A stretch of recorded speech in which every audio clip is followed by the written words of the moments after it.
Tim Pool, Dave Rubin, Benny Johnson, and others, it seems, had a meeting with Benjamin Netanyahu. Netanyahu was visiting, and according to the Jewish Insider, which I think is the only source that we have on this, Netanyahu met with these podcasters. Now, the reason it's interesting is because these are also people who received out and out Russian money. Now, we're at a time where, you know, Zionist money and pro-Israel money is flowing through all of these organizations, all of these people. It's been flowing through just our general culture in terms of, hey, do you want a free trip to Israel if you're Jewish or not, right?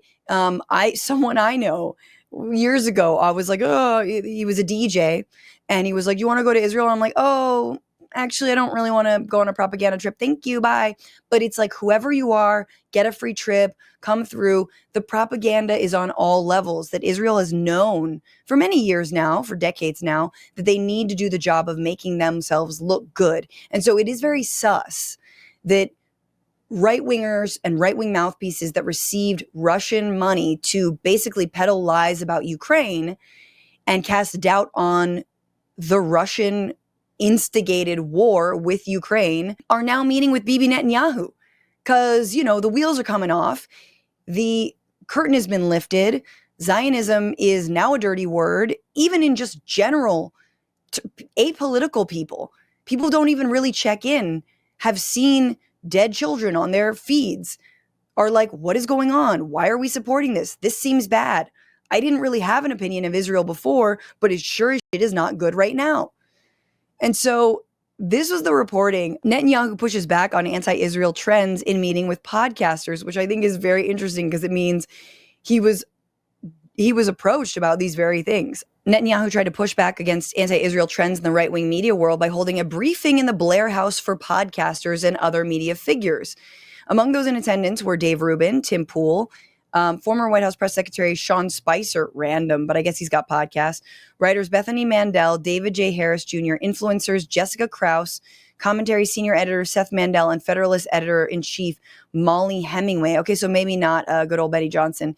In addition to Netanyahu, his diplomatic advisor Ophir Falk, and an Israeli ambassador to the U.S., Yishol Leiter, were present on the Israel side.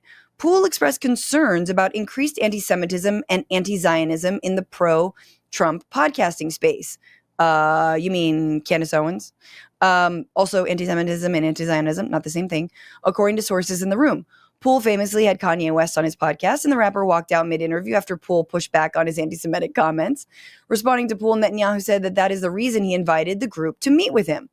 Poole argued that there is a Qatari op to manipulate social media algorithms to make anti-Semitic and anti-Israel episodes appear to receive far more views than, say, tips for picking up women, which is so funny that he would say that, in order to incentivize podcasters and YouTubers to produce more anti-Semitic content. This is like all over the place, my guy. Netanyahu, however, was non-committal in his response, saying only that it's possible. The prime minister emphasized in the context of Qatar as well as Iran that Israel and the U.S. share the same adversaries. Iran, Netanyahu said, wants to destroy both the U.S. and Israel. Hemingway asked Netanyahu several questions about Israel's planned response to the Iran nuclear threat, including whether Israel wants a ground war with Iran, yes, and whether Israel expects America to help fight such a war. Netanyahu said Israel never asked America to put boots on the ground in its defense and does not plan to. Netanyahu insisted President Trump knows what he's doing. The prime minister spoke extensively about the deep state in Israel at a time when he's seeking to fire the head of Shin Bet. Oh, yeah. Shin Bet, who has come out against Netanyahu ultimately, and is just specifically for breaking the ceasefire. And his justice minister want to fire the attorney general, with whom Netanyahu has clashed repeatedly since returning to office in 2022. Remember that even Israelis who are maybe on board with the war, the genocide, they know Netanyahu is a criminal. They were protesting him because he is like a white collar criminal. He has ignored, again, all these other entities within Israel, like Shin Bet, like his own, whether it's justice, whether it's, intelligence. But I love the idea that there is a Qatari op. We know what they're talking about, right? We know what they're talking about. They're talking about Al Jazeera Media Network. I worked there for many years, 5 years. I worked at AJ Plus. And yes, they've been doing wall-to-wall coverage of Gaza, what's been going on. We know that Bassem, who has been reporting live from Gaza, AJ Plus was working with them. They won an Emmy for that reporting. Hi, this is Bassem, or I believe this is Bassem from Gaza. They regularly target not only Al Jazeera journalists, of whom they have murdered in recent days and weeks, but also the heads of Al Jazeera, whether it's in the West Bank or, well, specifically in the West Bank. I don't think there was a head in Gaza, or there might have been at some point. But they've blocked Al Jazeera from getting in there. So it's funny that he's like, well, maybe that's the case. It's like, you say that all the time, that you think that Al Jazeera is a Qatari op. It's just a state-funded media outlet. Like, that's all it is. It's fine to say it's a state-funded media outlet. I personally think it happens to be one of the good ones. It's been award-winning. I know great people who work there. Do I like everything the Qatari government does? No, of course not. Was anyone ever telling me what to say? No, they were not. That's just real talk. But the idea that like they are artificially inflating the anti-Semitic, nah, man, the genocide is doing that. It's like the same thing that Donald Trump was like, there's so much death in Gaza. Wow, everyone's dying. It's like, your man is doing the killing. Right? The reason that people are watching is because it keeps on happening. Whether it's hospital workers, medics being zip-tied and murdered, shot in the head, bullets in children. The New York Times did a story about that. Sniper bullets in the heads of children.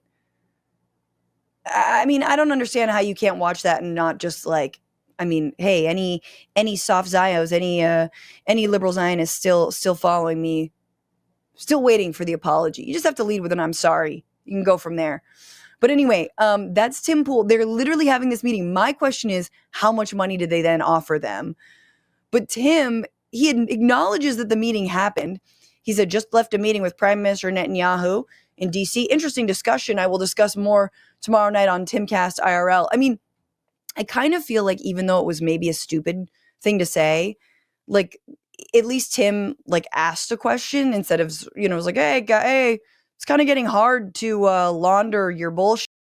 But what do you think? I want to just share. I haven't watched this and it's long. So let me just share a little bit of it and see what he has to say about the meeting. Currently, there is fake news about me. So last night I wasn't here. I got late word that I was invited to a private roundtable meeting with Prime Minister Benjamin Netanyahu.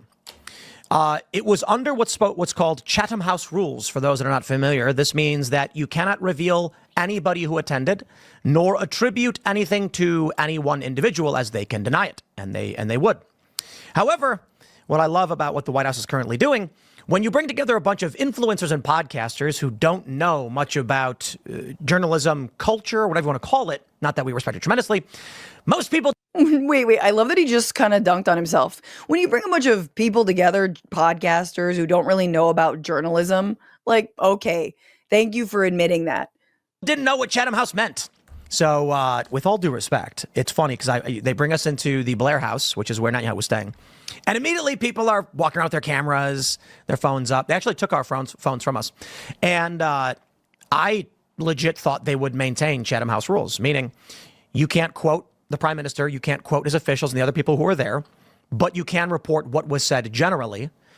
If you wanted an official quote on a specific matter, you would then ask an official once the meeting was wrapped, and they'd provide you the exact quote. Or they would just say outright, like, we ain't putting our quotes on that one. So the story that comes out, which basically violated whatever, I was going to talk about what we went there for a reason. This story from Jewish Insider says Netanyahu pushes back on anti-Israel trends in a meeting with podcasters. What was the reason that you went there? Tell me the reason. What was it to do? Were you going to strike a deal? You're going to get some money? You're going to get $100,000 a video? I don't know if the individual who wrote this, Lahav Harkov, was actually there, but this is wrong. It's fake news. And people are now spreading fake news about me because I'm going to go ahead and say as arrogantly as I can to everyone else who was there. I hope you all hear me because I'm saying this somewhat facetiously. I think I was the only one that asked a real question.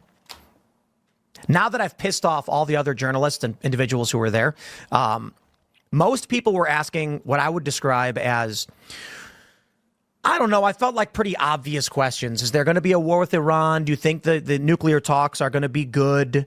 That Trump is going to be talking with you? Will it work out for you? What's the concern? What's going on with your prime ministership or whatever? And you get these answers that I really felt like you could have just got off Fox News. You know, the prime minister is going to get asked about this stuff and he's going to say, I can't speak too much on the nuclear deals, blah, blah, blah.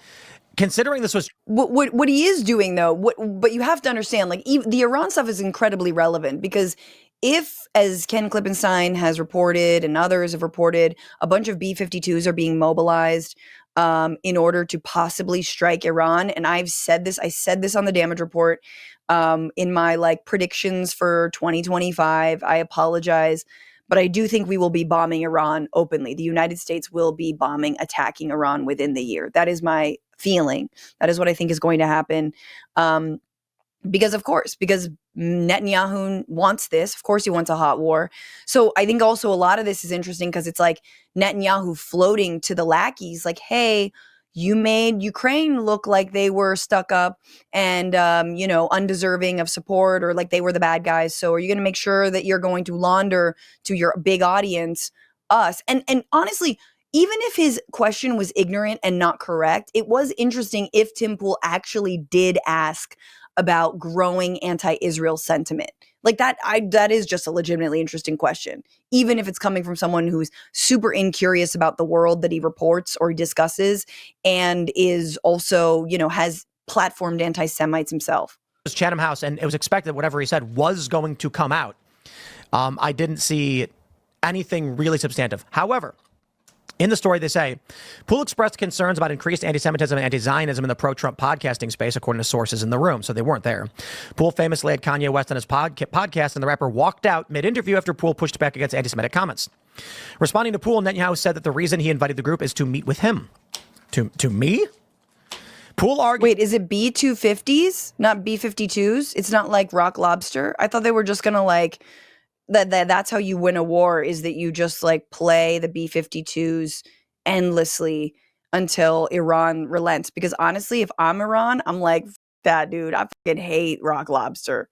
Argued that there is a Qatari op to manipulate social media algorithms to make anti-Semitic and anti-Israel episodes appear to receive far more views than, say, tips for picking up women, in order to incentivize podcasters and YouTubers to produce more anti-Semitic content.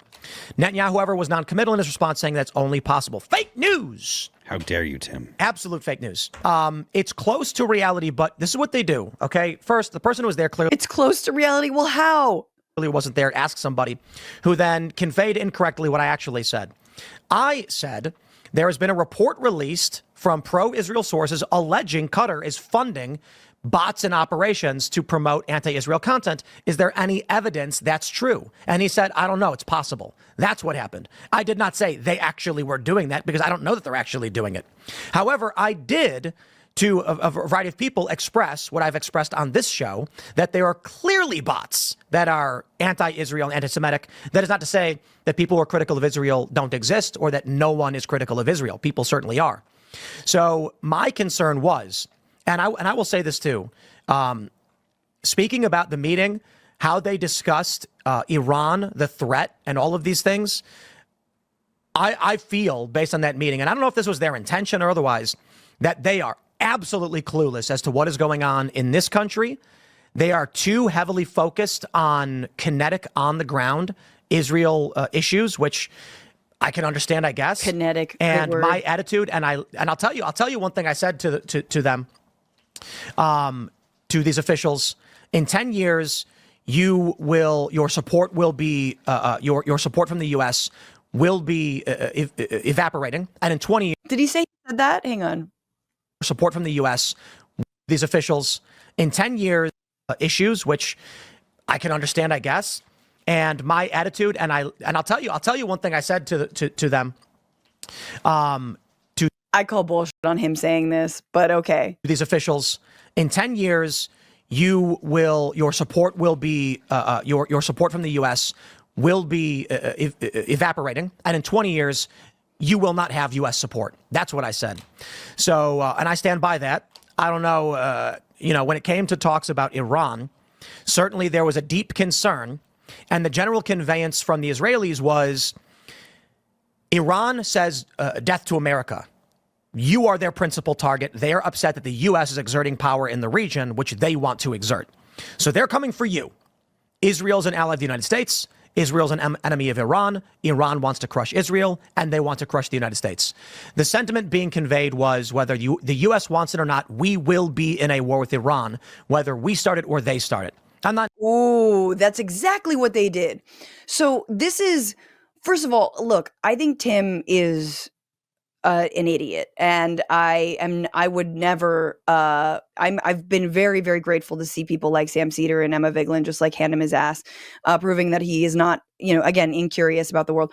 But it is interesting that like you do see a man whose like antenna is up, especially after the tenant media debacle where he did or didn't know that he was receiving a bunch of Russian money to launder the Ukrainian war, which honestly, I think it was pretty obvious. It's so stupid to be like, I was a victim. Shut up, man. You ask questions when it's that much money. Clearly, he didn't vet it. And we all heard like his coverage and others' coverage about this. But they're now being buttered up. They just didn't think.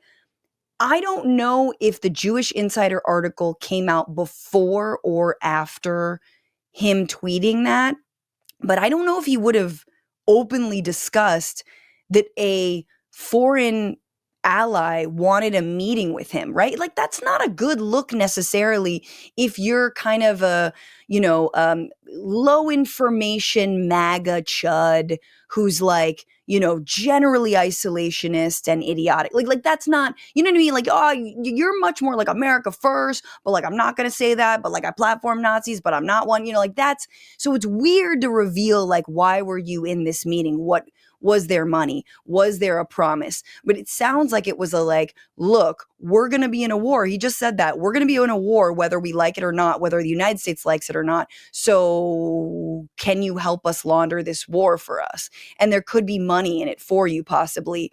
I do think it's interesting that he's saying like, there's not going to be support for Israel in 10 to 20 years. And he might be saying that from a right-wing perspective. We don't want like another war. If there are no boots on the ground, maybe, but generally it's not a popular thing. Or, hey, some of the actual anti-Semites on the right, like Candace Owens and Tucker Carlson, are calling out Israel. They don't like Israel. And I'm starting to see that they're making sense, right? Like because I see with my eyes, I understand that the genocide is massively unpopular. Again, low information folks, random, especially young people, and they go on to talk about that. Like, it's kind of just interesting to see, like, it's like, a mouthpiece makes his moves. A mouthpiece is like, where do I stand, even though I believe in nothing? Unclear, but this is my assessment. Maybe even people in his chat, maybe even people who, watch his show are like, I don't like Israel. They probably also, again, have a slew of anti-Semitic, baggage on top of that, which is why it is so important to listen to and to make sure that Jews are leading this movement along with Arabs and Muslims and Palestinians specifically. But like, if we can all be involved and support, organizations like If Not Now and Jews for Peace, Jewish Voice for Peace, like, that is our task, because the loud anti-Semites are going to start collapsing, are going to start putting pieces together, and are going to suck up all of the air in this room. I mean, Marjorie Greene is also sort of on remember her when she got prickly at the whole, anti-Semitism, calling Jews murderers of Jesus. That's anti-Semitic. And she's like, but Jews did murder Jesus. Like that's... So again, we're in this moment, which is so upsetting because it reveals how democratic leadership, progressive leadership, even organizational leadership has been such a zero when it comes to a real anti-militaristic lane, a peace lane, if you will, for the left to get loud. Instead, you've got these dumb mouthpieces who are just knee-jerk isolationists who, of course, don't support Ukrainian sovereignty. And of course, but like the other side is not good. The other side is like, yeah, the Israelis are the Ukrainians. Nah, girl, you got it all twisted. So I don't know. I think this is fascinating to me, though. It's fascinating to see like what the right wing is being groomed for, what they are being told, because it gives us an insight into where Israel's headed. What's going on, Frantifa? If you haven't already, subscribe to this channel right now. Hit that button. And also, you can become a patron and support the show every single week. Get access to bonus episodes and exclusive merchandise. Patreon.com/bitchuation room. Do